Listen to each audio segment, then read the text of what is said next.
Before we start, obviously conversation will be flowing. Feel free to put some questions in the chat as we progress, and we'll handpick some and we'll obviously field that to the panel. Before we start, I actually want to say a big thanks to Seismic for making this event happen. They are our official sponsor for this event.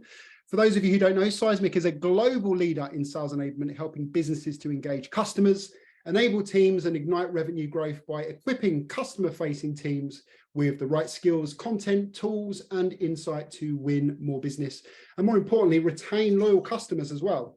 If you want to find out more, please visit seismic.com. And I have to say, I myself am a big fan of these guys, and we actually work with their sales team as well. So you'll get to see the wonderful training that Raf and I do when you speak to their sales guys.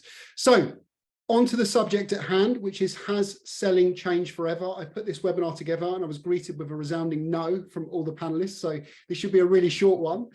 Before we start, thanks for coming. Yeah, exactly. If you've been living in a vacuum and you don't know who these three wonderful people are, I'll let them introduce themselves now. We'll start with Andy. You're in my bottom left. I want to hand over to you. And if you want to give us a brief intro. We don't want to start with Brent. Let's start with the biggest name. That's Howard. You, Andy. Yeah. Go ahead, Andy. Yeah, Andy Paula, author of several books. Most recent one, Sell Without Selling Out. Host of podcasts that's been around for a while. About 1,200 episodes, Sales Enablement with Andy Paul. And yeah, I worked a lot of companies on sales effectiveness. Focused a lot on improving win rates. That's sort of the current thing we're really focused on. Yeah, I've been really fortunate to be a guest on that podcast, and I have to say I really enjoyed it, and I'm super excited to have you on this talk. I know there's a ton of insight that you're going to give us that's going to make it really fruitful for our viewers. Yeah. Okay, over to our second biggest guest today, which is obviously Dr. Daver. Over to you. I think he's going by the size of our last name, don't you think? Yeah. I don't like where this is going. I just love one in Brent. I just love one in Brent. Over to you, Dr. Daver. Adam's son. All right. Thank you. Howard Dover. I'm the professor at UT Dallas, founded the sales program here, and met Andy a few years ago, I think at Washington, D.C., over back when Brent threw parties. Brent doesn't throw parties anymore. And been watching for a good decade, everybody building up and tearing down sales orgs over here in Dallas, and kind of witnessed some patterns. So I wrote a book about it called The Sales Innovation Paradox, and just trying to produce salespeople who actually perform better, so that Andy's out of a job. But apparently I'll never be able to do it fast enough. So Andy, good luck. You'll be in a job forever. Yeah. Awesome. I don't think good news or bad news. So I've been really fortunate to have conversations with Dr. Daver, and again, I'm super excited about the insight that he's going to bring, and I know he's going to drop some pearls as well. Last but certainly not least, we have Mr. Adamson. Over to you. Howdy, y'all. Brent Adamson. I like to think of myself as just a schlub from Omaha, which is 99% accurate. I am also a defrocked linguist and a German professor, but that's a different story from a different time. But spent the last 20 years doing research and writing, speaking on sales and marketing, and trying to understand just the world of B2B commerce as best as we possibly can. That shows up in lots of different books and articles. Currently, I am at a company called Ecosystems. I am at a company called Ecosystems, where I've have working on our community and our thought leadership and our research. This is a company, ecosystems.io, that's in this really fascinating space of what's called value management or value realization. I've been talking a lot about this space in a series of videos that I've been producing with Ecosystems called Brent's Breakdown, which was named by a colleague. She has no idea how close she got to the truth on that name, but and that comes out weekly on LinkedIn and on YouTube, and is just a way to capture in little bite-sized chunks everything I've seemed to have accumulated in my head for the last 20 years or so. There you go.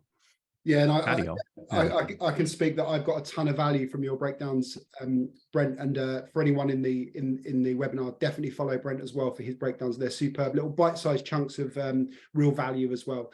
So let's get to the matter at hand. Has selling changed forever? Well, let's start with a bit of diagnosis first, as we often do.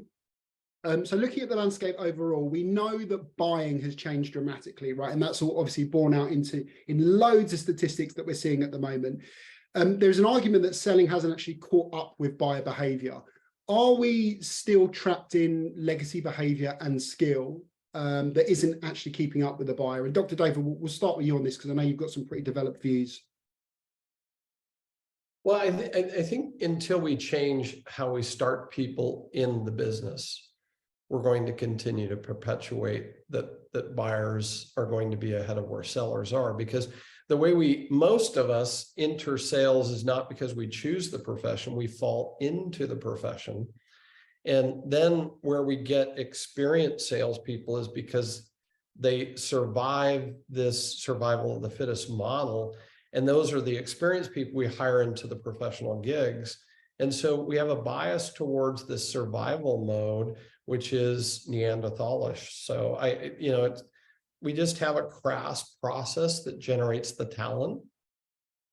I think university sales programs are nipping away at that, but nipping, there's no way to get the critical tipping point number there. So yeah, I think it's a self-perpetuating process. The latter half of the book, I kind of went after this and said, well, I don't think it fixes itself because of how we generate talent in the profession isn't going to fix itself. So that's my point of view. Okay, interesting. What do you mean by that last part specifically? What exactly do you mean by that last part that you mentioned then? What specifically do you want to know? Well, you said the way that the talent is generated. What do you mean by that exactly?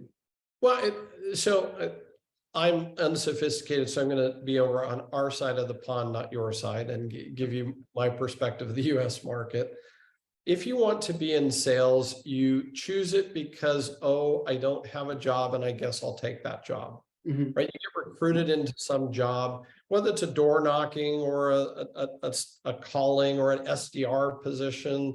You say, well, I really wanted to be, I wanted to be something else, but I couldn't get a job. But hey, there's this sales recruiter calling me, and so I'm going to go take a job in sales. And so I get trained. By the way, the very fact of what I just described tells you exactly what the problem is. The very fact that someone with zero experience is going to be brought into the profession and they're going to be indoctrinated into sales as a concept means that that company didn't necessarily value people who are in the profession with training. Yeah. They're of the belief that anybody who, I call them breathers, right? Oh, they breathe, so I can make them into sales. And my dear friend Annika Seeley, she wrote a wonderful book, and I think she's a brilliant woman. It's called Sales 2.0. And years ago, Annika said the way in which you can start an inside sales organization is really quite simple. Is you go to academic institutions that are top rate and hire the smartest people, and they'll learn how to sell. And I think that's the view of most leadership is, hey, if I need salespeople, I just go get breathers, and those who survive, those that survive are going to be good at this business. And 80 to 90% of the market that contacts me and wants to hire somebody is actually looking for a breather that they can breed, and then they'll kill off the ones they don't. We call them, they come up with a tractor trailer and they want 100 bodies and they're going to kill 95 of them to keep the 5. And those 5, sorry, Brad, I'm trying to, it's really. I've heard this talk track before, and it gets me every time. This is super interesting. It's been this way forever, though. Yeah. When I got started in sales, which I hate to say, this is Andy's one of the 5% that survived, right? So right. I mean, back in 40 plus years ago when I got started, is the big tech companies that it's exactly what they did. I was part of that. I got hired by this company called Burroughs, the time's second largest computer company in the world. Precisely what the program was: hire hundreds and hundreds of college new grads, and we'll see who survives after a year. Yeah.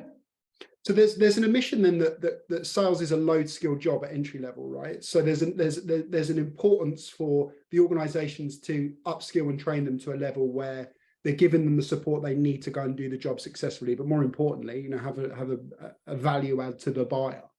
Have you looked at most corporate training though? I agree. I agree. Yeah, I was going to say, you can make the argument that people are thrown in the deep Yeah, end. it's a nice concept, Aaron. And I think if it was deployed, I think we'd have a winning strategy. Yeah. And I think there are some great programs out there. I mean, I look at Adobe Sales Academy, IBM has a global sales school, and you know, there's some interesting programs I've seen over the years. But the vast majority, if you actually take a look under the hood at the actual sales program, yeah, I have a son who works in an industry that I won't say, so I can say the story, but you can look him up on LinkedIn and figure it out. He went through sales training, and in the first 60 days of his sales training, he got 9 hours. The rest of it was product. Yeah, I mean, this and he was selling items that cost $500,000 to $1 million and can kill people if they're installed improperly. But and I said, so when are you going to, and he called me like 2 months in and said, hey, we're doing social selling today. And I said, oh, great. So tell me what you're learning. He said, to create my LinkedIn profile. He said and the trainer's mad at us because we're not focusing the way they want us to. So they're just yelling at us most of the time in our training. And I went, wow. That's how I used to teach. That's right. But let's get your perspective on this, Brent, because you obviously wrote the Challenger Sale, which was around basically codifying what salespeople, the best salespeople were doing. Is there an argument that sales training, in the sense of training on selling, is basically a load of tips that have been handed down from semi-successful salespeople to everyone, and we go, right, that's what selling is now? Whereas you went for the opposite of that. You actually, well, what are the best ones actually doing, and then codified that. Would you say that's fair? I'd say the second part is fair. That is what we actually did in the research project all those many years ago. We went out and just, in fact, it was really funny when we first published a Challenger Sale, we would, you know, people who were, for whatever reason, put off by the work would be frustrated, and they'd say, look, you know, you guys haven't done anything new here, so I don't know why this book is so, you know, resonating so strongly. And they get really kind of bent out of shape because the book was succeeding, which is fine, I guess. But they'd say, and here's what they would say. They say, there's nothing new here. My best people do that already. Right. And I think they were just frustrated that somehow we had documented and put a name in it, and that's all we had done. And my simple response was, no, we kind of know your best people are doing it already, because if they weren't doing it already, it wouldn't have shown up in the data. That's literally the whole point of the project. So yeah, but the first point though, Aaron, I mean, you're a sales trainer among many other things that you do. I know a lot of people in sales enablement. Howard knows all, you know, take however many I know and multiply by easily an order of magnitude. Howard is well plugged into the sales enablement world and helps found what the Sales Enablement Society. These are some very incredibly talented professionals who, many of them, who understand selling and buying, I think, in a far deeper level than we give them credit for. And I think a lot of the work that many of them are doing today is actually really fantastic. So I'd be loath to set up, you know, Neil Rackham once told me as we were writing the Challenger Sales, just don't set up the easiest, weakest form of your counter argument, set up the strongest and go after that. And I think what's interesting is to say, what if actually we're actually quite good at sales training, and yet we're still struggling? That's actually, I think, a more interesting conversation than just saying we need to fix training, if that makes sense. Yeah, I agree. Andy, do you have any thoughts on this? That's really interesting, by the way, Brent. Do you have any thoughts on this, Andy? Obviously, you've lived and breathed selling, so. Yeah. Well, it's funny. It's funny you should. Oh, go ahead, Andy. I'm sorry. That was to Andy. No. Go ahead. Yeah, please. Well, I mean, the single largest motivation for me to write my latest book, Sell Without Selling Out, was the sense from all the data and from talking to companies and, you know, people involved in the profession and so many levels, is that ironically we're getting worse at selling, not better. Yeah. And given all the advances of technology and everything else that's sort of occurred over the last 10 to 15 years, why is that, right? Because we just, we look at the data points that exist out there, and they are just admittedly sort of data points, but, you know, quota attainment rates, win rates falling, quota attainment rates falling.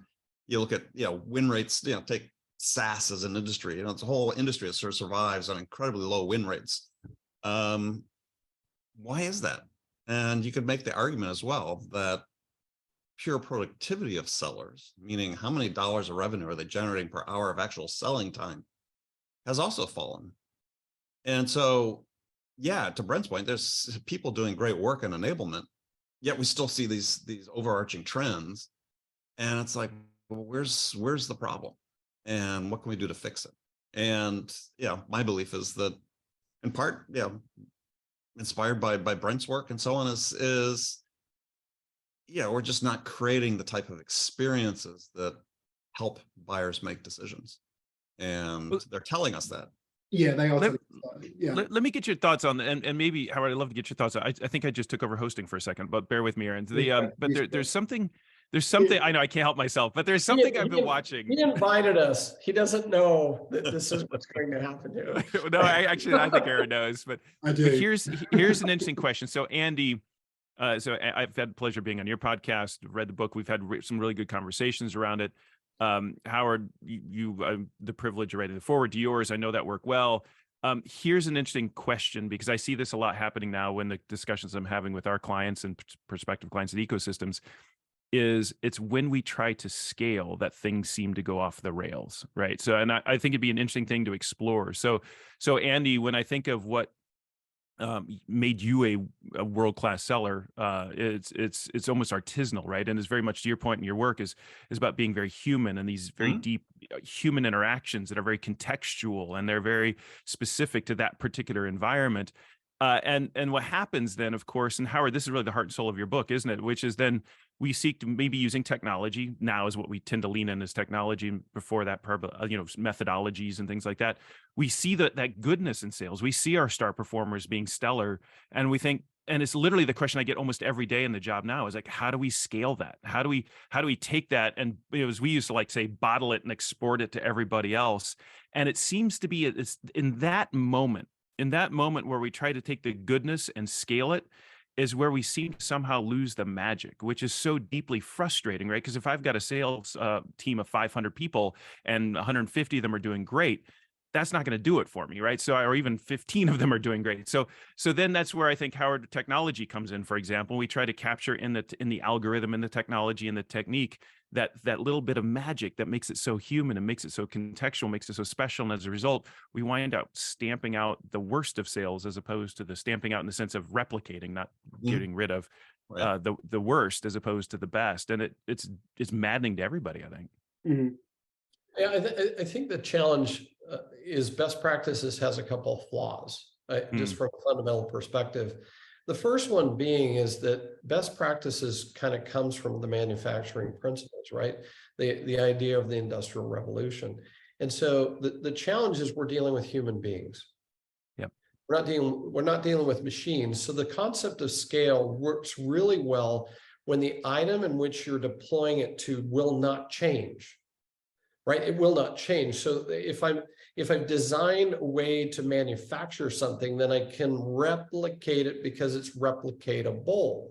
The challenge that we have with human interaction is that actually we're dealing with human interaction, and then these are intangible objects that are moving in space. And which is also highly variable, right? Yeah. Sorry. Sure. Highly variable.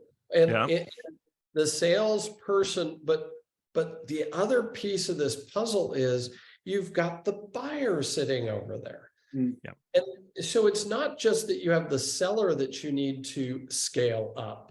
You've got the buyer that has to react the same as they did in the past. And that's so we're operating off false concepts when we talk about identifying what works and scaling it. And so there's a very, very successful person in the startup space, and one of their executives told me that their motto was, first nail it, then scale it. And my view in sales is we actually nail it, scale it, and then we fail it. Because unfortunately, it doesn't roll. It doesn't roll in sales, right? Because we have a human we're trying to scale on, which is the salesperson. And then we have another humans, plural committees that are being scaled upon, which are the buyers. Both are in a state of shift. And that's what I talk about in the book, that we're constantly adjusting what we're doing based off a lot of different concepts. And so everybody is moving, and you can't scale in variable. Well, let me revise. It's more challenging 100%. to scale. And so I think Andy would probably jump in here and say, I would say that what we tend to do, unfortunately, in scaling is we work on efficiency. And yet what we fail to usually go after is the effectiveness. Yeah. Right. Well, absolutely spot on. Absolutely spot on. But I think what we haven't mentioned, that's really the critical part in this, is sales management. Yeah. Right? Is management over the course of the last 10, 15, 20 years, has become much more process driven, right? And sales, to your point you made earlier, Howard, is that they look at people coming into profession somewhat as cannon fodder that are highly disposable. We're going to weed out all but a certain few. And so what happens is the focus from a management standpoint becomes just purely the numbers. Instead of saying, look, how do I help each individual sort of achieve their potential? Fewer and fewer managers are really focused on that because they're feeling the pressure from above as hey, we're making the right number of calls, or we're hitting our metrics, we're hitting our pipeline targets. And it's like the individual's gotten lost in this. And I think from a, use the manufacturing, analogy. And I think you can actually sort of extend that a little bit to sales managers. If they look at the product they're manufacturing, if they're like a factory manager and their product they're manufacturing was a salesperson, and we look at the success rate of sellers, it's like you wouldn't last long as a factory manager if you were sending out product and developing product that didn't meet spec so often. I have a great deal of sympathy for sales managers in 2023, though. I think the role has become incredibly dysfunctional. Some of the statistics around it are pretty scary, of like how long managers stay within a role, the amount of training they get before they do the role. I mean, it's pretty scary, and ultimately the accountability for that becomes above them. But let's go back to a point that was made before, though, because I think this sort of leads on to my next question, is that we've spoken a lot about this human touch being so important, and again, that's being borne out in what buyers are selling, obviously. But there's kind of an elephant in the room that's driving a bigger wedge between that when we talk about scale, and that's technology. And I assume that everyone in this room, including the listeners, their inbox looks like my inbox, which is basically a graveyard of cold outreach of people trying to get in touch with me, and that's now been redefined as modern selling. Is some of these technologies changing the way we need to sell? And again, bear in mind that we keep pushing the buyer away further and further with this. Are we on the point of no return now when it comes to these modern sales practices, which are now being instructed to sellers? It's not like it's an option. It's like you've got to send out 1 billion emails a day. Are we at the point of no return now? So I went after you a bit on this, Aaron, the other day on look, I love you, man, I do. But there's a little bit, but here it comes. But it's a little bit of the sky is falling. I mean, like, is there crappy sales behavior today? 100%. Can we do it at scale with better technology? 100%. But was there crappy sales techniques 5 years ago, 10 years ago, 10 decades ago? Was there crappy sales techniques? And where do you think the branding of a bad salesperson came from in the first place? I mean, I'm old. I was born in the 60s. I know it's hard to believe. And that bad reputation for sales was around when I was a kid. I mean, there's nothing new here, right? So it's not, so is it more visible? Maybe. Is it more scalable? Maybe. But look, I don't think that this is the death of the profession, unless the death is, the profession's been dying for the last 90 years. It's just that, and Howard and I've gotten into a little bit of this. Dave Brock, my good friend, has gotten into this too. It's like, I don't know that we can save the profession of selling. I think the profession is long gone. What we can do is we can help individual sellers as professionals actually just be better, given the fact that they operate in this environment that is just long-standing bad behaviors that go back, I think, Howard, to sort of your opening point.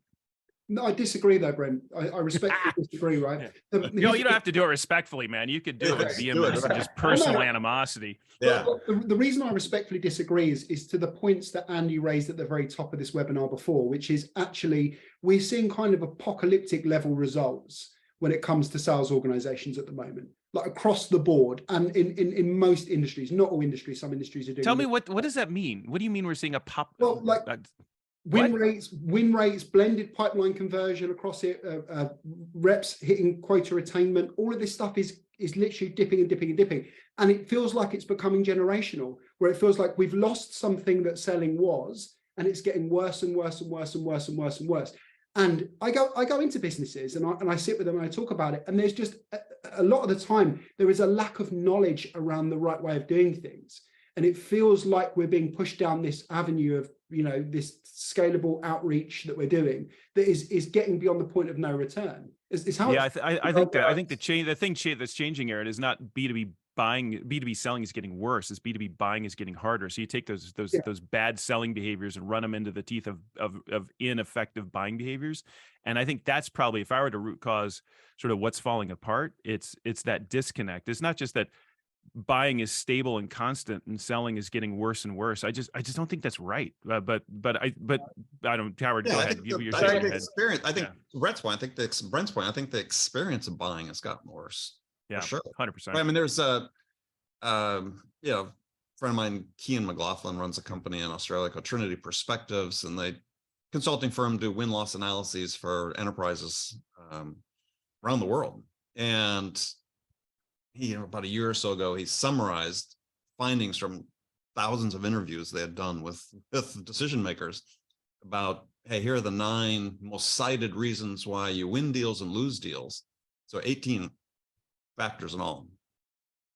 Not one mentioned the product or the pricing or the functionality. They were all about the experience with the seller. Buying experience. So let me help out Kevin in the chat, because Kevin's frustrated. We haven't gotten to we're too abstract. So he just accused us of blah blah. Can you imagine that? My wife does the same thing. But all right. So here's the thing. I think it's actually really interesting, Kevin, to come back to is this question of how do you scale effectiveness in a highly variable context, right? And I think this is something I think about. And if that sounds too abstract, I'll make it more concrete in a minute. But this is exactly, Howard, what you do down at UTD, right? So I've got this selling set of tools and a selling set of techniques that is highly variable. I've got this B2B buying process is largely broken. It's all based on human interactions with a whole bunch of human people that are just dysfunctionally interacting with each other. And there's more of them than ever before. And now we want to figure out what works and scale it. This is where I've kind of landed in the last, 10 months of my thinking about this. Is you'll hear me say this a lot in the breakdown videos. I talk a lot about frame making as opposed to frame breaking. And I think that one of the things that we can do as sales organizations, for that matter, marketing organizations, sellers, is to create frameworks, is to help our buyers organize their thinking, organize information, organize their buying processes, to help them feel less overwhelmed by their own lack of ability to decide inside their own organization. But we have to do that. So the reason I like frame making is because what frame making does is it, as you would say, Aaron, is it chalks the pitch, right? It chalks the field. That is, it puts boundaries around something. It makes it manageable, but it still maintains degrees of freedom inside of that boundary. Right. Because, and then you have to, because that accounts for the variability point. So I can guide you. I can say, here's 3 things you might want to consider, or in working with other customers like you, here are the 4 people you probably want to get involved. And here's the 2 questions they're likely to ask, as opposed to, I'm going to read this script to you now, which is I totally understand the desire to get to 6 Sigma levels of perfection, of just go say these words to these people and you will get higher deals. It just doesn't work that way. So I think, and Howard, this is really, I think, how you think about building the skills of your students. It's like you give them a toolbox, which allows them to essentially chalk the field, to put a framework around B2B buying for their customers, but then allow those degrees of freedoms for both them and their customers to operate based on context in the moment and humanity. Is that fair?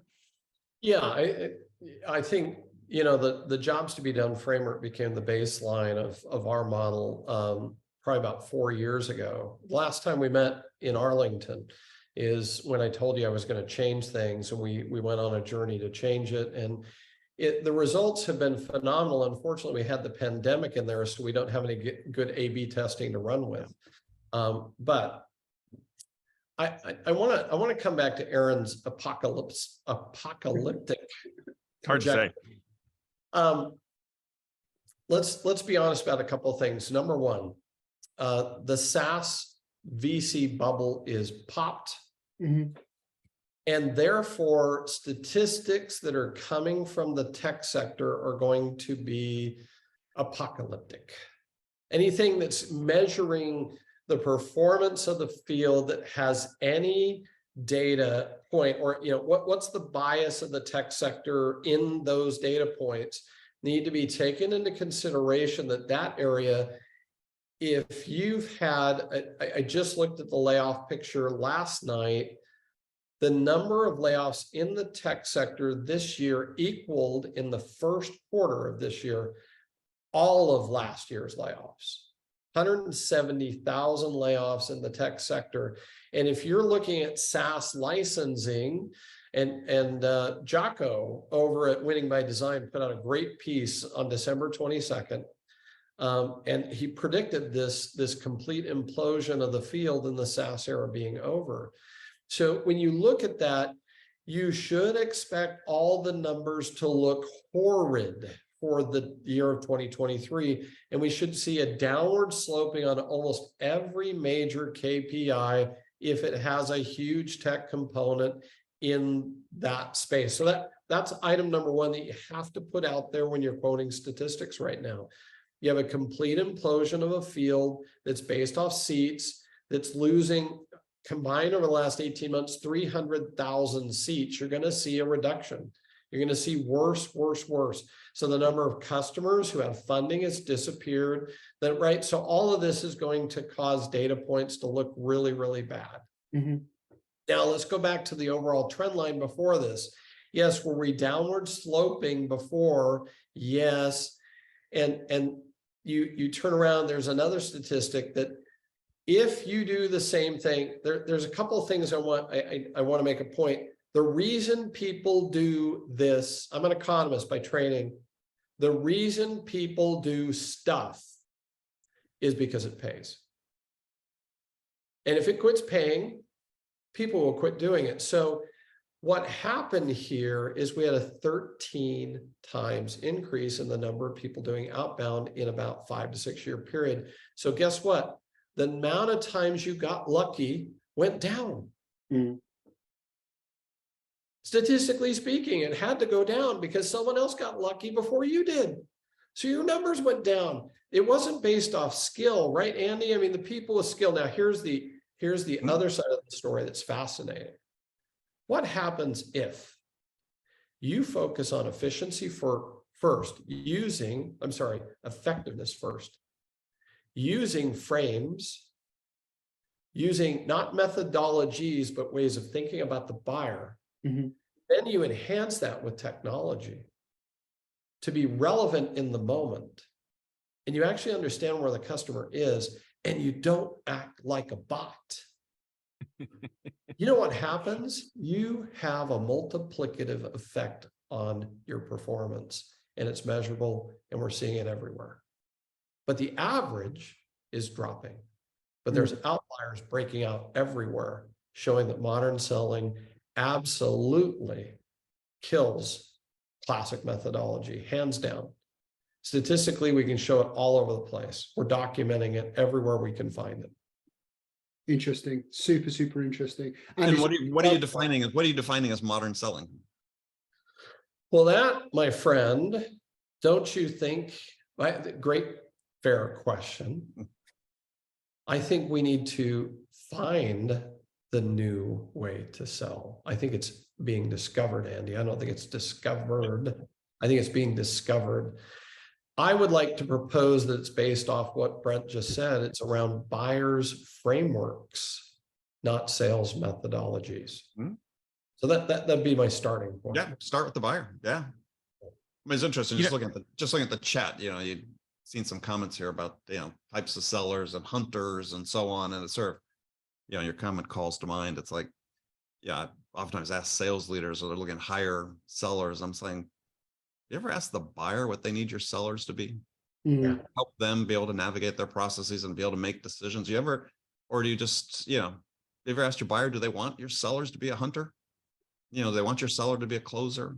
And what do they need? And I subscribe to this jobs to be done ideas that, buyers are basically hiring you as a seller to help them make a decision. Yeah. To do their job. It's on that point, Andy, a long time doing this. I have, whether it's Challenger, whether it's sense making, buyer enablement, the frame making ideas that I've been talking about now, the value work that we're doing at ecosystems, let me throw this out there, get you guys a reaction. I've come to the conclusion that buyers don't know what they're doing. I don't know that they ever have. And the reason why they don't know what they're doing is because they're human beings, right? And the world that we as human beings live in today is hard, it's fraught, it's complex, it's overwhelming, right? And so if you think about the heart and soul of Challenger was customers have either misunderstood or underappreciated an opportunity to make money, save money in their own business. They don't fully, there's a way you could teach them about their business that they haven't fully understood. If you think of buyer enablement, customers don't really understand how to efficiently navigate through their own buying decision-making process Sure. inside their own company, right? If you think about sense-making, buyers really struggle to know how to make sense out of information. If you think about value, which is stuff I'm talking about now, it's really, really interesting, is if you ask customers, how are you going to get value out of this? They realize they're struggling to do that because they haven't aligned on what are objectives, what are the tactics that come out of those objectives, what are the metrics we're going to use to measure those tactics, what are the targets we're going to set, and what are timelines? So objectives, tactics, metrics, targets, timelines. And if you were to sit down with a group of customers in a facilitated discussion and ask them to go through that exercise, you'd find that they are all over the map. This is nothing new in some ways. This is that classic HB article, which I wish I could reference the author because I talk about it all the time. I should know this. But do you guys remember the article? Is that can you say your strategy? And the whole idea was, can you say your strategy in 30 words or less? And if I went and asked 5 of your colleagues, would they say the same thing? It's that same idea, which is none of us look. It's kind of like you realize as a kid. Actually, Howard, I said this to your students, right? As a kid, you look at your parents, you think, wow, they're my parents, they know what they're doing. And then you become a parent, realize none of us know what we're doing. It's the same thing. It's like, as a particularly, Howard, with your students, as a new 20-something newly minted student going out and talk to C-suite executives, you kind of assume they're C-suite executives. They know things. I don't know things. I'm going to just follow their lead. But you know what the dirty little secret is? None of us know what we're doing, and none of us feel good about it. And so there's such an opportunity, I think, within that world to be the person who shows up and just maybe says, I'm here to help. Let's just see if we can figure this out together. And I know that sounds simplistic, it's right, how do we scale that, right? That's the thing. It's all, the challenge we have, right? And just to add some I suppose to ask the next question is that there needs to be some sympathy for the seller in this journey as well, right? Is because you're asking them to do something that they've never done before with a skill set that they don't have. I guess the question for the group is, from an organizational point of view, how do businesses get off of the hamster wheel and redesign the way they think about selling in the sales organization as a whole? Because that's fundamentally what you're saying, right? And I actually agree with everything that's being said. How do businesses now reshape how they look at the sales organization from skill all the way through to practices and processes? Manage inertia. Speak more about this. Speak more about this. This is super interesting. Well, there's two problems here, right? So you've got the top down and the bottom up. So the challenge is, let's say I come into a shop and I say, all right, I took a little red book, it's called Challenger, and everybody's going to be a challenger now, right? And I'm sure, Brent, that made you sick when people just decided that instead of really understanding what Challenger was about. But I let it go years ago. I let it go, Howard. But I hear you. Yep. Especially because whatever the methodology is, right? Whatever it is. And then we're gonna be this kind of shop, and then we run a compliance model. And Andy, I'm sure that in the sales enablement space, this is always the moment which I cringe is when we have a compliance shop, right? We're gonna do certain things in a rigid methodology, and we're gonna have compliance measurements, and that's our KPI, is getting everybody in compliance. Well, that's a top-down approach. You can't manage diffusion. You can't manage contagion. I'm sorry, it's going to flow to the degree that people will be compliant, and you're going to have outliers. Now let's go from the bottom-up approach. So now you have maybe deviations from the theme that are going on at the bottom of the cycle. Let's say they're actually amazing. So then you want to scale it up. Well, that's also hard. So this is the challenge, right? We've got a lot of inertia that's sitting inside the organizational structure. So I think this is all about change management, which is not necessarily an easy concept. I think trying to let it grow organically, I think one of the most amazing interviews I did in the research for the book is I actually flew into Dublin and got a half a day with the Microsoft team there. And what was amazing to me is listening to the site lead talk to me about how they made changes. And he said, we have a top-down and a bottom-up approach. He said, if we see something at the top that needs to be changed, then we deploy it, but we listen to the bottom up and we change it. He said, it doesn't matter who you are in this organization, anybody can make efficiency gains. And then when I talked to the salespeople, they said, I love this place because I can ask a question that says, why do I have to click 3 times to get to this window? He said, within 3 weeks, I don't have to click 3 times. It's 1 click. Mm-hmm. Now that's a bottom-up, top-down approach. And by the way, they were making numbers that were exponential. They were having exponential gains at that particular facility in the 6x to 8x magnitude. But they had it both. It was a very nimble, agile, moving management style, which is so rare in most of our desire to roll out methodologies with compliance structures. Yeah. Yeah. And then automate. Let's automate it. Yeah. Because we want it efficient. We want it efficient as well. And you think you could add something? Well, I just nodding in agreement, because I think that is, one of the roots of the problem, right? Is this fascination with compliance to rigid methodologies. And, somewhat simplistically, I think, if you have theoretically, a million salespeople in the world, you have a million unique sales methodologies. And that's just sort of the way of the world. That's, humans are individual. And so then the challenge becomes for management is, how do you develop that? And how do you manage that in a way that enables us to hit our targets and hit our goals? And I think we've somewhat abandoned an effort to even do that in many cases, in favor of, hey, sellers are interchangeable cogs in a machine. Let's plug them into our vaunted process, and we'll hit our numbers. And we've seen that, that may be good for engineering an exit. It's not good for building a company. There is a different way, Aaron, to solve for this, which is just a quick footnote, but it's actually very interesting, which is don't solve it through your sales organization at all. You solve it through the actual product you're selling, which is a little bit of what Howard's talking about, which is if you take the product, the solution that you're selling, and you simplify it, right? You break it into its component parts, you make it lower price, you make it buyable by an individual and usable by an individual stakeholder, as opposed to a broad solution. And then you can just put it on a website and sell it, without a seller at all, and individuals can buy it. This is what's known as product-led growth, right? And it works exactly, and it works actually really, really well until it doesn't, because the problem with that strategy, of course, is because as you simplify that product to get to that place where it's easy to decide, it becomes more replicable, it becomes commoditizable very quickly, and so then you realize, oh bleep, I've got to actually now differentiate myself. So you started adding capabilities back onto that product. And then now you call it a solution. And then all of a sudden that solution is going to add more value to more people inside of the buying organization, which means more buyers get involved in the purchase process. Now you're back on the hamster wheel again. And this, I think, is what's happened with a lot of the SaaS community, is that they thought they'd kind of figured out the magic to this whole thing was just simplify the whole thing with PLG and sell it on a website. And just run, and all of a sudden the numbers didn't work anymore because the denominator got big enough that play didn't work. So now I started hiring BDRs and SDRs to start to spam the world, and all of a sudden it's 1995 all over again, right? And it's like, but they hadn't learned because they were all 2 when that happened, right? So it's a really interesting thing to just watch us just repeat ourselves over and over again. I think we're learning over time, but it's a wheel that spins, but it spins in a trajectory. What's the arc of good selling bends towards decency, or there's some weird mixed metaphor in there somewhere, but anyway.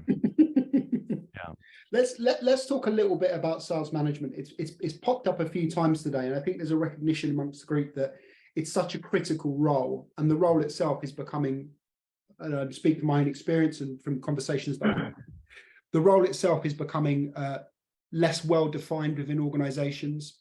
I think they're getting more and more stuff dumped on their plate that isn't about improving people, generating revenue, and ultimately helping the business achieve its organizational goals.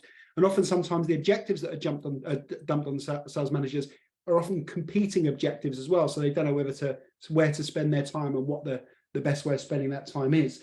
What do we see the future of sales management looking like? Because it feels like it's a part of the business that's going through the most disruption.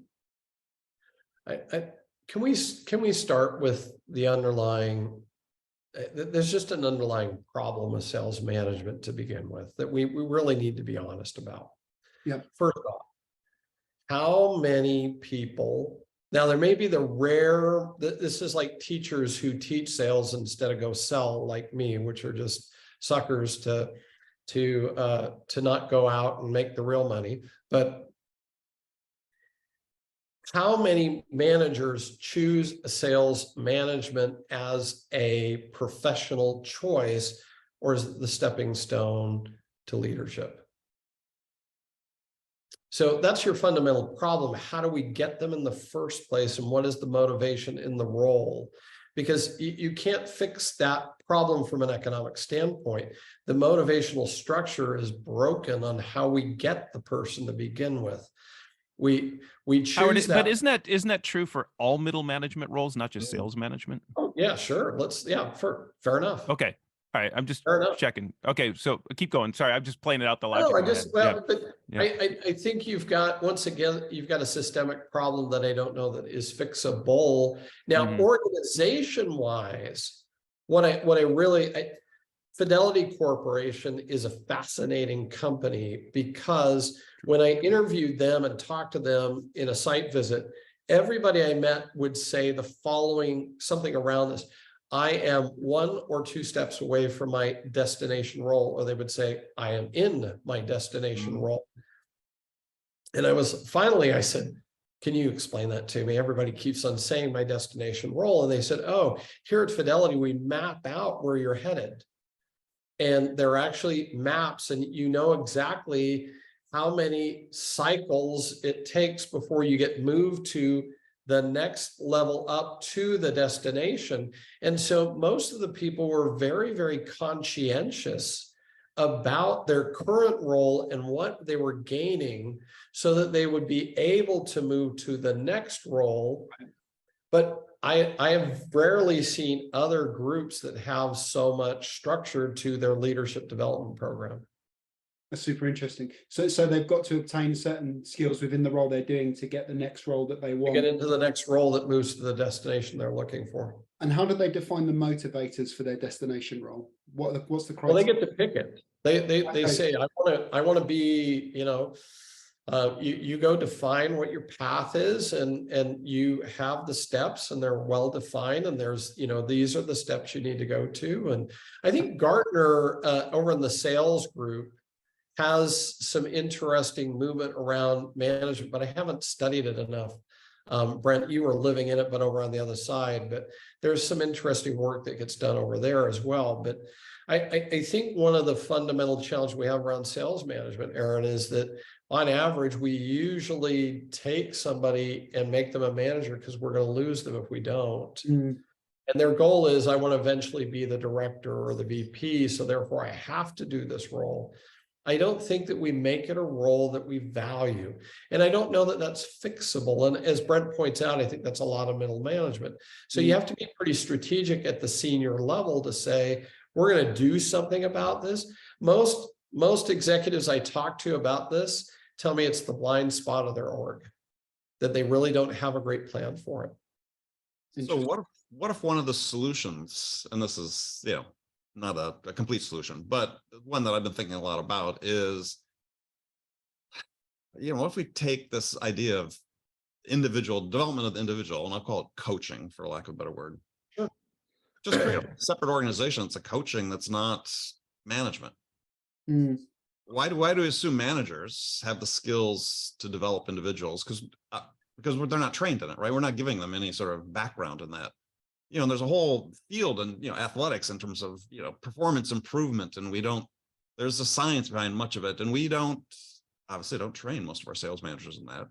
So how do we expect them, and how can we, reasonably put the expectation on that they know how to grow individuals when most of them, to your point, Howard, the battlefield promotions.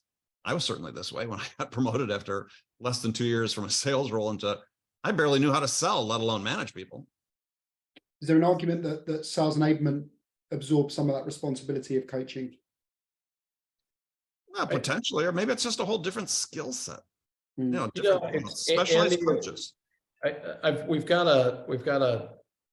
to think through whether I'm allowed to say. I've got a telecom company that approached UT Dallas and said, we want to certify every member of our sales enablement team and every member of our sales executive and management team as certified coaches. So we have a coaching certification program at UTD. It's one of our biggest executive ed programs. And one organization in the telecom sector said, we're going to get every single one of our leadership team members and enablement team members in sales certified in coaching. Yeah. The early results are that their turnover has drastically reduced. It's not a shock, right? No. Yeah, no. Who'd have thought? That's all I can say. We're still trying to figure out how much we can talk about this, because I thought, what a genius move that this company approached this and said, hey, you've got a sales program. By the way, you also have a coaching process, certified coaching program in your exec ed. Can we maybe join the two? And this was a couple of years ago. And so they've now completed that process.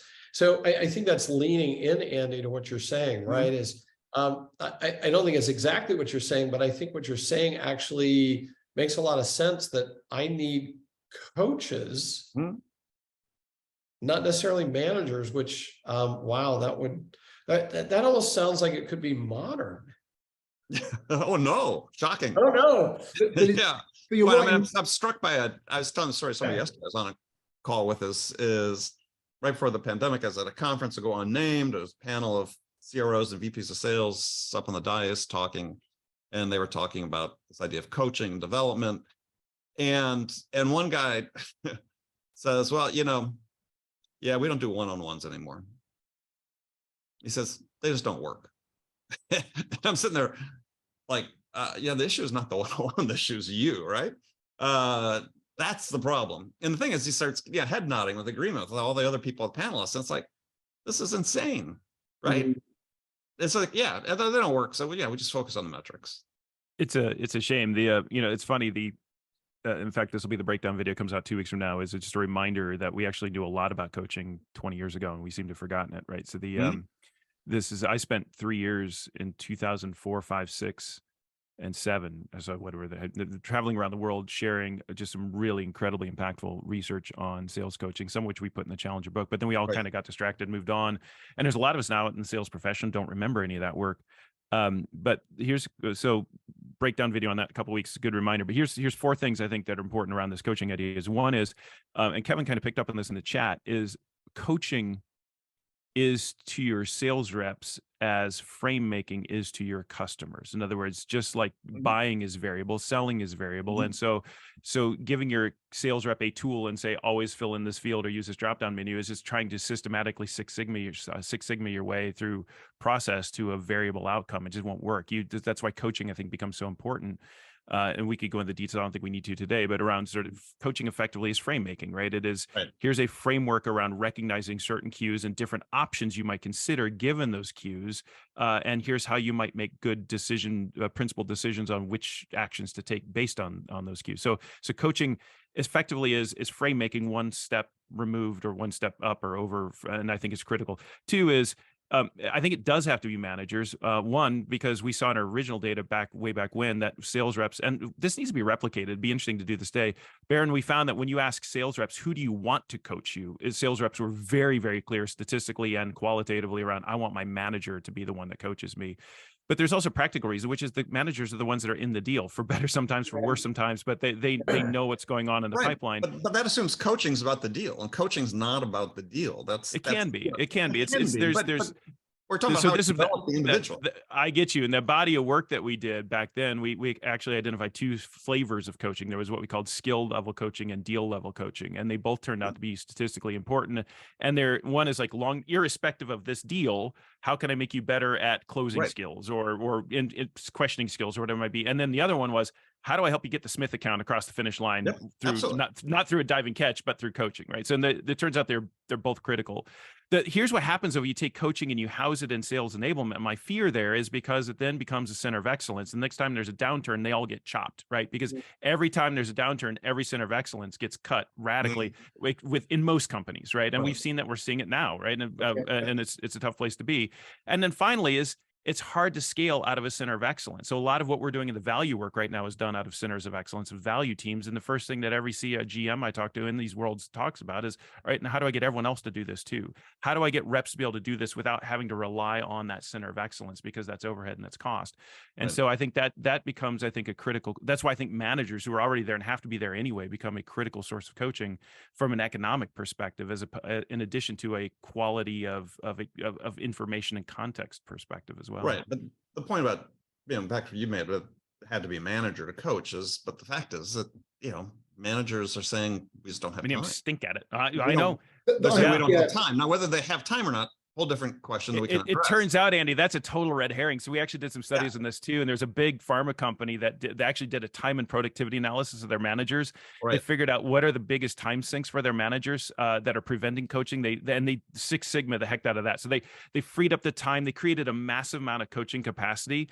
And then they went back and tested coaching quality before and after, and coaching quality didn't budge. So it's like managers who self-reported we have more time to coach than ever before didn't actually get better. Exactly. Weren't doing it well based on their reps perception, because it turns out it's a quality issue more than a time issue.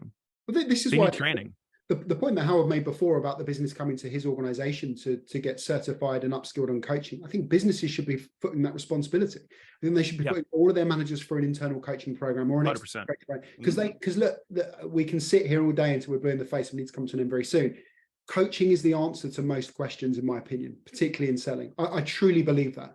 I think coaching is the answer to retention, business performance, growth, manager relationships, employee satisfaction, process adoption, methodology execution. It's literally everything goes through the role of your first line sales manager. And if you're not focused on that role first, you will break, period. And then here's the thing is we go, my manager's not coaching him. So, well, you coaching your manager? Oh, no, we're not. So, well, how are we modeling excellence then, right? Guys, unfortunately, we've come to an end, but I just want to leave by getting the guys to explain where you can get hold of them. Brent, we'll start with you. Where's the best place to get in touch? Where's the best place to learn about the wonderful work you're doing? Let me actually real quick. So the question we started with is, has sales changed forever? I think the question we should ask is, what do we do when sales is changing constantly? That's probably the better way I put the question. So if I had to sum it up, next webinar. Next webinar. I think we just did that webinar, so it's okay. But I'm at ecosystems.io. I'm also on LinkedIn, and you'll find all the breakdown videos there and on YouTube. And I would love to talk to anyone about what we're doing in the world of value and understanding and selling customer value, because it's radically different. It's very cool. Brilliant. And over to you, Andy. Yeah, please connect with me on LinkedIn. You can come to my website. Actually, we're in the process of launching a new one, so current one's a lot outdated, but andypaul.com. Buy my book on Amazon, Sell Without Selling Out. And we actually have a cohort-based coaching program that we offer for people that want to learn how to improve win rates through a more human-based approach to selling. You can go to sellingschool.andypaul.com. Awesome. Thank you very much. And lastly, Dr. Dover. Best place to find me is LinkedIn. Of course, you can go to UT Dallas. If you want to follow what we're doing from a programmatic perspective on the campus, it's #UTD sales. And you can watch all of our students. If you want to hire some students, you can get in line and get ready to compete, because they're in high demand. But and then there's a book out on Amazon, and Sales Innovation Paradox. And anybody who'd like me to come in and just do diagnostic to kind of show you where your inertia is and your challenges are, let me know. Awesome. Well, thank you guys for your contribution. It's been a lot of fun. And thank you for Seismic for sponsoring this event as well. And if you want to get hold of Flow State for the work that we do in bringing these webinars together and bringing these brilliant brains together, you can follow us on LinkedIn or visit our website. Thank you all for taking part. Cheers, guys. Great work. The recording will be sent out. Have a wonderful afternoon, everyone. Take care. You will, everyone. Cheers.